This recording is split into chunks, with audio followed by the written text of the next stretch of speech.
Opa, Márcio aqui do Feliz Sem Tabaco, passando para responder algumas perguntas aqui dos internautas a respeito do cigarro eletrônico, do vape, do pod. Eu sou médico cardiologista e há mais de 21 anos trato fumantes e eu já pude cuidar de mais de 5 mil tabagistas ao longo desse período. E por que a gente tem que apoiar a campanha #CancelaOVape? Porque essa campanha é que vai coibir o crescimento do que já é uma epidemia desses vapes na nossa população.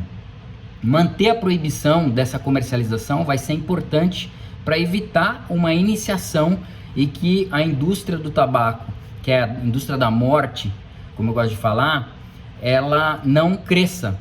E hoje a fonte de novos usuários é o vape, porque a gente sabe, e a indústria também sabe, que 90% dos fumantes começam antes dos 19 anos de idade.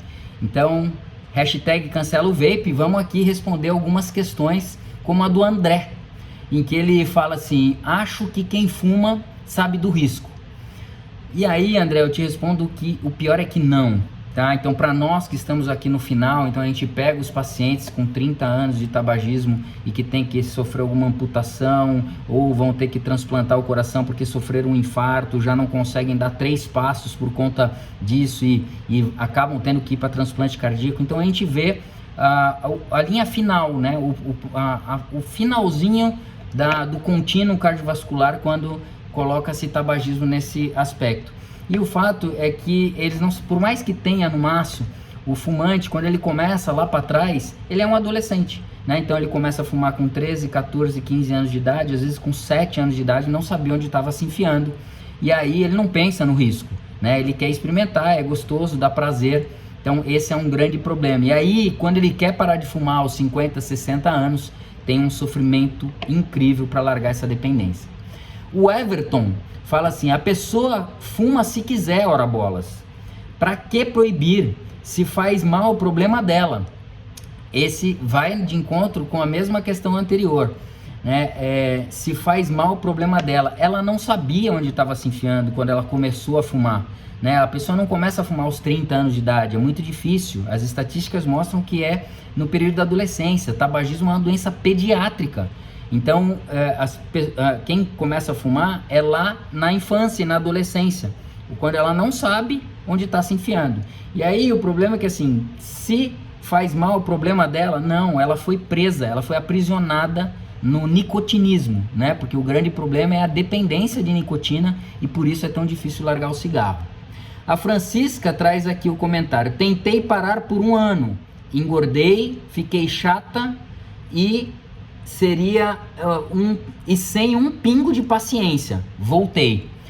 Aí, Francisco, eu entendo a dificuldade que é largar o tabagismo, a gente sabe, tratamos há muitos anos, né? Então é um processo, esse tratamento, ele parte sim de um suporte cognitivo comportamental, né? De grupo multiprofissional, uso de medicamentos. Então existe um tratamento específico para o tabagismo. Então talvez você não tenha procurado a ajuda necessária, e é importante você procurar essa ajuda, porque você não fica hipertensa e vai na farmácia comprar uma losartana para tratar sua hipertensão. Você procura o médico. Da mesma forma, para o tabagismo, fica aqui a informação: procure uma orientação para você não ter essas bengalas, né? De você falar que engordei, que fiquei chata. Então tudo isso tem suporte. Se você procurar ajuda, você consegue largar sim e com muito mais tranquilidade do que você teve dessa primeira vez. O Ícaro coloca aqui: e qual é a desvantagem? Nossa, a desvantagem, eu gosto de falar o seguinte: o cigarro comum, ele mata em muito tempo, né? Então demora 30, 40, 50 anos, tem uma carga tabágica para ele matar uma pessoa.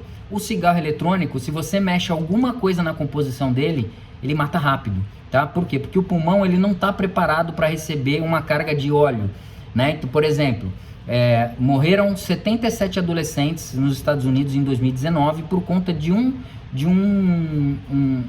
pod, né? Um vape, em que tinha maconha e que era eluída numa vitamina E, que é uma substância oleaginosa, é um óleo. E aí o que aconteceu? Gerou uma pneumonia lipídica e aí teve paciente que foi para transplante de pulmão, mais 77 mortes.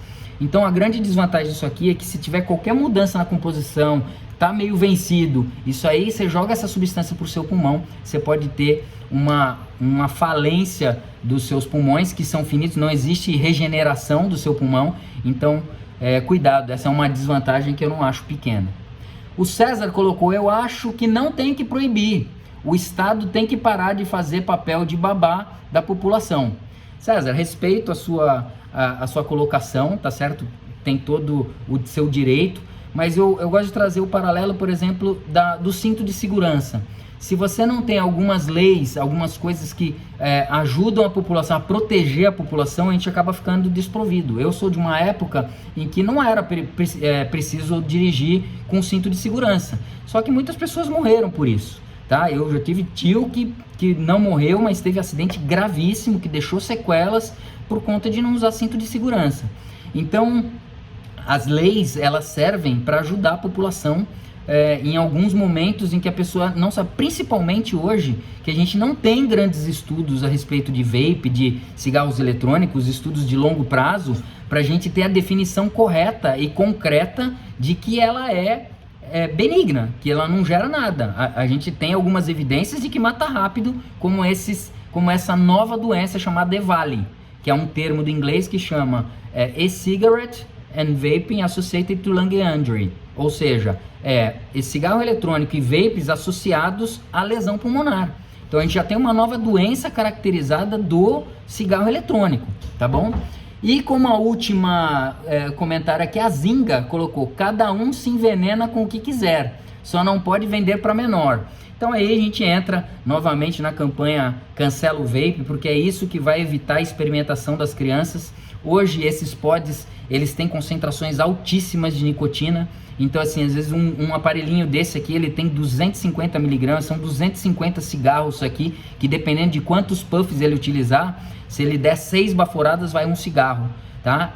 Cada cigarro tem 1 miligrama de nicotina. Então o grande problema existe uma sensação de que isso aqui é inócuo, né? 2%, 3% de nicotina, só que isso depende do quanto que ele vai vaporizando nessa chupetinha do diabo, em que ele vai chupando e vai dando muito problema. Então cada um se envenena com o que quiser, não serve para adolescente, né? Porque o adolescente, ele quer experimentar, ele quer saber qual aí é gostosinho, ele vai começar a usar, vai ficar dependente e vai cair no cigarro comum. E aí todo mundo já sabe da bad do cigarro comum, mas a gente não tem certeza da bad real disso aqui. A gente sabe que já tem doença nova, mas hashtag cancela o vape, vamos manter a proibição até saírem estudos de segurança, tá? Que hoje nós não temos, então vamos cancelar o vape. Fico por aqui, aguardando outras questões. Fiquem com Deus, beijo no coração e abraço nas artérias. Até a próxima. Tchau, tchau.